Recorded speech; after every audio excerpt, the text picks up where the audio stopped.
Here now with more, the author of a brand new, guaranteed, massive bestseller, Trump's Triumph, America's Greatest Comeback. He's a historian at heart. He's a professor at heart. He's a friend indeed, former Speaker of the House, last person to balance the budget 4 or 5 consecutive years. Fox News contributor Newt Gingrich, congratulations, sir, on the new book. It is historic by every measure. And then you hear Tim Walz, and it's, well, Donald Trump gave you a sense of belonging, and he gave you a uniform. What, it had nothing to do with open borders, a horrible economy, them wanting taxpayer-funded sex change operations, had nothing to do with them wanting to take away our gas stoves, plastic straws, refrigerators, and air conditioners? No, you know, the nice thing, excuse me, the nice thing about this is that Kamala was shallow, and so she picked an equally shallow vice presidential candidate. Neither of these people have a clue about America. They don't have a clue about policy. They don't have a clue about the American people. And Tim Walz gets trotted out occasionally. At least he's more articulate than Kamala, who burbles, laughs, and gets lost. But the truth is, and I tried to get this across in my new book on Trump's Triumph, there is a very profound underlying cultural civil war underway. The American people increasingly are on the side of Donald Trump because they believe he stands up against the very values that are at the heart of the Obama-Biden system. And it was an Obama-Biden system, not just Biden. That system was racist. It was spent money like crazy. It believed in weird values. And I think the American people said no. You know, the amazing thing to me is usually after a defeat, a team will go back to the drawing board. They'll look at what they may have done right, but they'll also really examine what they did wrong. And there'll be something called a course correction.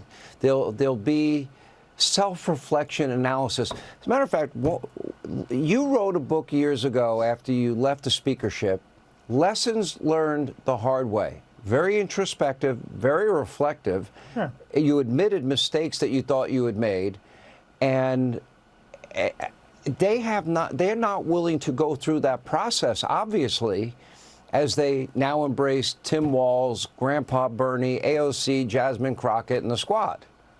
Thoughts? Well, look, but if you are the base of the modern Democratic Party, I mean, look at the mayor's race in New York.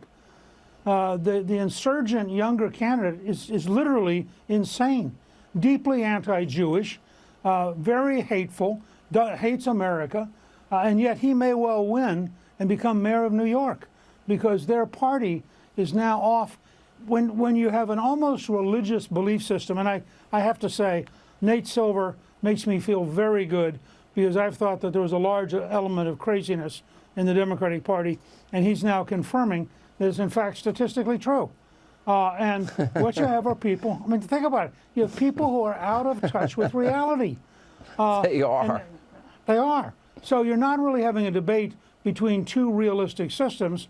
You're having a debate between people who believe in America, people who believe in the work ethic, people who believe in fundamental honesty, and people who are nuts. And I think we don't have the right language yet to place these two debates the way they should be. And as a result, we actually allowed the other side to pretend. I'll give you an example. Everything they're saying about Medicaid cuts is a lie. It's a plain out lie. Because the fact is, this new beautiful big bill doesn't take anybody deserving of help off the Medicaid rolls. No one. It takes off illegal immigrants, it takes off people who refuse to work, and it takes off people who are crooks. Now, why the Democratic Party would want to be the party of illegal immigrants, crooks, and people who refuse to work is beyond me. And there's a couple of Republicans who get sucked into this language. But the truth is, they can't win any honest debate about any major topic. And Trump, like Reagan, understands how to pitch the issue in a way that people look up and go, oh yeah, well, that's obvious, I'm with him. And that's part of what my book's all about, is how did he and the American people came together to create a remarkable moment. There is, in my view, and I think you'll agree, a seismic political shift. what the president is doing, $10 trillion in investments, what he is doing with no tax on tips and overtime, it is now the party of hardworking men and women. He's bringing back manufacturing, auto manufacturing. He's bringing back pharmaceutical manufacturing. We're going to make our own semiconductor chips. We're going to, we're becoming energy dominant, independent, high-paying career jobs in every field. And they've become the party of woke coastal elitists, and they keep doubling down on it. And I think they've lost touch completely with the American people. So they're probably going to be depressed for a lot longer than they think. Your last word. Well, and that's Nate Silver's whole point. These are people who get in a room, look at each other, and realize that their world's disappearing, and they feel depressed. And they should feel depressed because their ideas are goofy. All right. No, well said. Mr. Speaker, congratulations on the new book. Amazon.com, bookstores around the country out today. It was the greatest political comeback ever. There's no doubt about it.